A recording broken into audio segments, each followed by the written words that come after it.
In the village of Buruku, there lived a woman called Wuese. She was the kind of beauty that made men forget their wives, their children, even their sense. When she smiled, men followed her like goats to the slaughter. But what they didn't know was this: every man that entered her hut never came out the same. They returned weak, empty, and broken. Some lost their wealth, others lost their mind, and many never came back at all. Her beauty was not ordinary. It was powered by the waist beads she wore. And those beads carried death. Long time ago, in a village called Buruku, there lived a woman named Wuese. Nobody knew where she came from. One morning, she just appeared in the marketplace, standing with her calabash in her hand. Her skin was smooth like palm oil, her eyes bright like moonlight, and her smile could make any man forget his problems. Very soon, people started whispering, "Who is this woman? Where did she come from? How can somebody be this beautiful?" But no one had an answer. She rented a small hut at the edge of the village, and from that day, the men of Buruku could not sleep well again. Everywhere she went, men's eyes followed her. Their wives became restless. Their mothers warned them, but they refused to listen. Wuese was not only beautiful, she always wore one thing that made her stand out: a string of shiny waist beads, glowing softly whenever she walked. The men thought it was just decoration, but they did not know that those beads were hiding a deadly secret. And very soon, one by one, the powerful men of Buruku began to fall. The first man Wuese caught was Chief Tor, the richest trader in Buruku. Chief Tor had many wives and plenty children, but when he saw Wuese in the market, his heart jumped. He forgot his age, his wives, and his respect. He started sending her meat, yams, and bags of money. One evening, he followed her to her small hut at the edge of the village. People saw him going, but nobody saw him coming back that night. The next morning, Chief Tor came out looking weak. His eyes were dull, his body was shaking like old man's hand. From that day, his wealth started disappearing. Goats died, yams rotted, and his trading failed. The village elders gathered and asked, "Chief Tor, what is happening?" But he could not answer. He only bowed his head in shame. What people didn't know was that Wuese had already taken his glory. The moment he touched her waist beads, his strength left him forever. And this was only the beginning. After Chief Tor fell, people in Buruku started to whisper, "Have you noticed Chief Tor? He is no longer himself." Yes, ever since he started following that woman Wuese. Something is not right about her. But the men refused to listen. In fact, more of them started chasing Wuese. To them, she was too beautiful to resist. The women of the village became angry. They warned their husbands, brothers, and sons. Some even went to Wuese's hut to confront her. "Wuese, leave our men alone," they shouted. But Wuese only smiled, her beads shining under the sun. She did not say a word. That night, when the moon rose, she sat alone in her hut. She rubbed her waist beads, and they began to glow like fireflies. The more they glowed, the more powerful she became. The village women did not know that their warnings were useless. For Wuese was not just an ordinary woman. She was something far more dangerous. In Buruku, there was a great warrior named Aondohemba. He was strong, fearless, and known all over the land for winning battles. No arrow could touch him, no spear could bring him down. He was the pride of the village. When Aondohemba first heard about Wuese, he laughed. "How can a mere woman trouble our men? I will go and see her for myself." The elders warned him. "Be careful, Aondohemba. Others have entered her hut and lost everything." But the warrior beat his chest. "No charm can defeat me."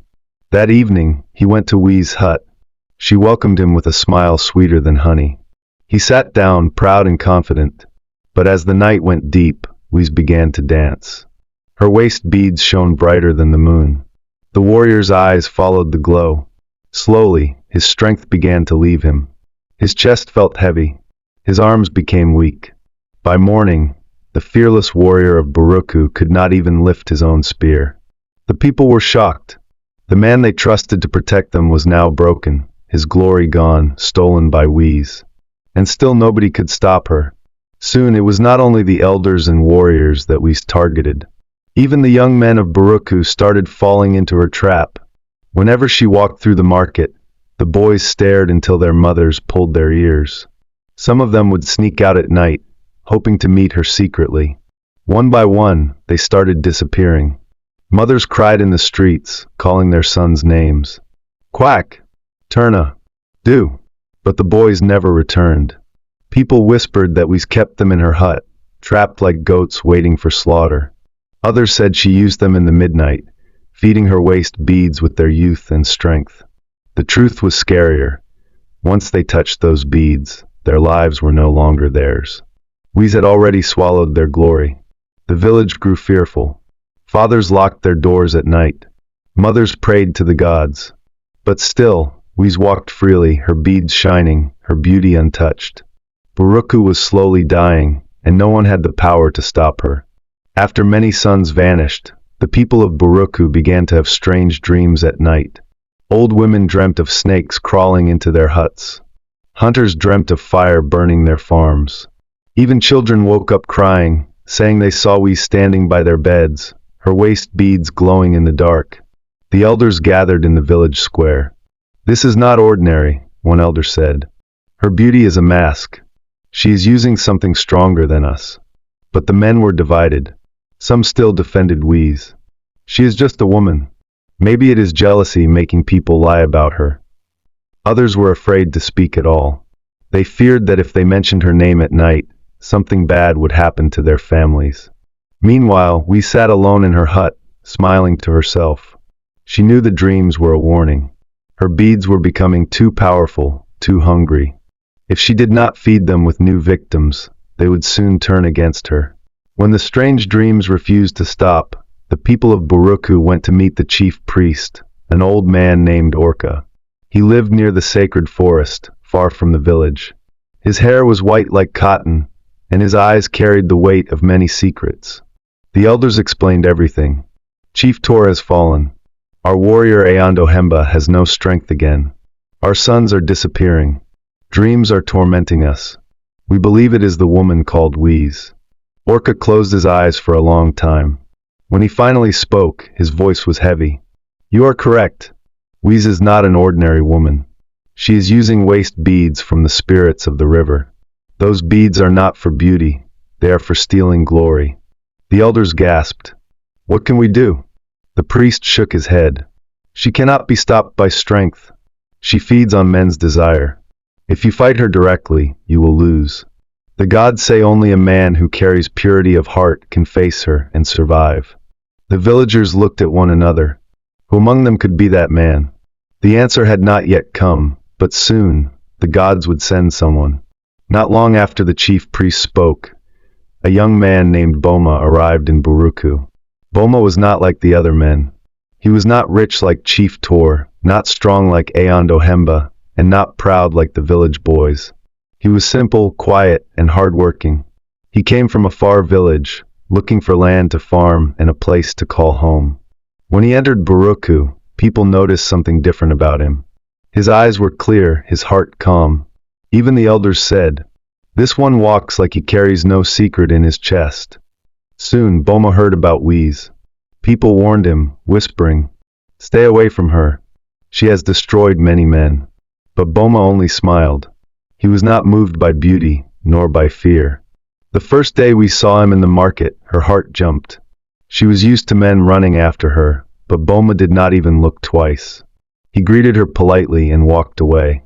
That night, we sat alone, troubled. Who is this man that does not fear me, and does not desire me? For the first time, the hunter had found a prey she could not easily catch. Wuese could not rest. She had taken the glory of rich men, warriors, and even young boys. None had escaped her waist beads. But this man, Boma, walked freely as if she was nothing. She decided to set a trap. One evening, she prepared herself. She rubbed oil on her skin until it shone, tied her brightest wrapper, and let her beads glitter under the moonlight. Then she went to the stream where she knew Boma often fetched water. When Boma arrived with his calabash, Wuese greeted him sweetly. "Good evening, farmer," she said. Boma nodded. "Good evening." She bent low to fetch water, making sure her beads caught the moonlight. Every other man would have been lost by now. But Boma only filled his calabash and stood to leave. Wui's smile faded. She tried again, moving closer, her voice soft like a song. Why do you always walk away? Don't you see me? Boma looked at her calmly and replied, I see you. But beauty that troubles a whole village is not beauty I should chase. Wui's eyes burned with anger. No man had ever spoken to her like that. That night she swore, I will break this one, even if it costs me everything. Days passed, and Wuise could not trap Boma. The more he ignored her, the more restless she became. But it was not only Wuise who grew angry. Her waist beads also started to change. At night, when she removed them, they no longer glowed softly. They shone like burning fire, and strange whispers filled her hut. Feed us, feed us, feed us. Wuise trembled. The beads had been her power, but now they were controlling her. If she failed to give them a man's glory soon, they would turn against her. In desperation, Wuise decided to use stronger charms. She mixed herbs, tied red cloths on her door, and called upon the river spirits who first gave her the beads. Give me this man, she cried. I must have him. But far away, Boma was sleeping peacefully. In his dream, he saw a light, calm, steady, and pure. A voice whispered to him, Do not fear her. When the time comes, stand firm, and her power will break. We thought she was hunting Boma, but she did not know the gods were already preparing him for the final battle. One moonlit night, we left her hut and walked straight to Boma's compound. Her beads glowed brightly, lighting her path like fireflies. When she reached his hut, she knocked softly. Boma, are you asleep? Boma opened the door. He looked at her with calm eyes, not surprised. What are you doing here at this hour? He asked. We smiled, stepping closer. I came to keep you company. You worked too hard. Let me ease your heart. Any other man would have pulled her inside immediately. But Boma only shook his head. A woman who visits in the night without her husband's name is trouble. Go back, Wuise. Her smile faded, but she tried again. She untied her wrapper slightly, letting the beads shine brighter than before. Do you not find me beautiful? Do you not desire me? Boma's voice was firm. You are beautiful, but beauty that destroys men is poison. I will not drink it. For the first time, Wui's charm failed completely. She felt shame, anger, and fear. She turned quickly and left his compound, her beads burning hot against her skin. That night she realized, if she could not win him gently, she would have to break him with force. Wuise decided to try a new plan. She cooked a great feast, yam pottage with fresh fish, palm wine sweeter than honey, and bushmeat pepper soup. She invited Boma, pretending it was a simple thank you meal. Come, farmer, she said with a sweet smile. Eat with me. Boma agreed but carried his calabash of water. Before tasting the food, he poured a little on the ground and prayed silently. Wuise laughed. Do you fear me so much that you must pray before eating? Boma replied calmly. I fear no one, but I respect the gods who keep me alive. The moment he ate, Wuise expected him to fall weak like the others. But nothing happened. The charms in the food failed. The beads on her waist shook angrily. Wuise forced a smile, but in her heart she panicked. For the first time, her magic was useless. Wuise grew desperate. That night, she stood in the middle of her hut, beads glowing like fire. Spirits of the river, why is this man untouchable? She cried. The spirits answered in a low hiss. His heart is clean. Your power feeds on weakness, greed, and lust. But he carries none. Wuise screamed in anger. She could not accept defeat. She swore aloud, If I cannot have him, then I will destroy him. But Boma was not afraid. The chief priest, Orca, had already visited him secretly. Stand strong, Orca warned. When she comes against you, do not run. Her own power will turn against her. One midnight, Wuise marched to Boma's hut with her beads blazing like fire. Her eyes were red, her voice sharp like thunder. You will be mine tonight, she shouted. Boma stood in his doorway, calm and firm. I belong only to the gods, not to charms. Wuise began to dance. The beads clattered, releasing smoke into the air. Strange voices filled the night. The ground shook as if the spirits themselves had come. But Boma did not move. He raised his hands and called on the gods of truth and purity. Suddenly, Wui's beads grew hotter, burning her waist. She screamed, trying to control them, but they refused. The power she used on others now began to fight her. Wuese fell to the ground, rolling in pain.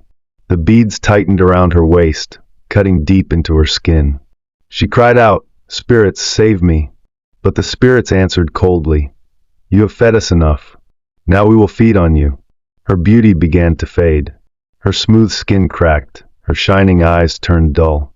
The woman who once captured every man's heart was now writhing like a snake in fire. Boma watched silently, his heart heavy. Though she was wicked, he still felt pity. But he knew it was not his fight. The gods had already judged her. By morning, the noise stopped. People gathered at Boma's hut, wondering what happened. They found Wuese lying weak on the ground, her beads broken into pieces. The villagers gasped, "Is this the same Wuese? Where is her beauty?" Her face was sunken, her body thin like dry wood. She could no longer stand. Chief Tor and Aondohemba, though still weak, felt a small strength return to them. The mothers of Buruku began to hope again. The elders declared, "Her power is finished. The gods have set us free." Lying on the ground, Wuese began to speak in a faint voice. "It was the river spirits," she confessed. "They gave me the beads. They promised me beauty and power, but I had to feed them with men's glory. I agreed, and now they have destroyed me." Tears rolled down her cheeks. "Forgive me," she whispered. "I was blind." The people were silent.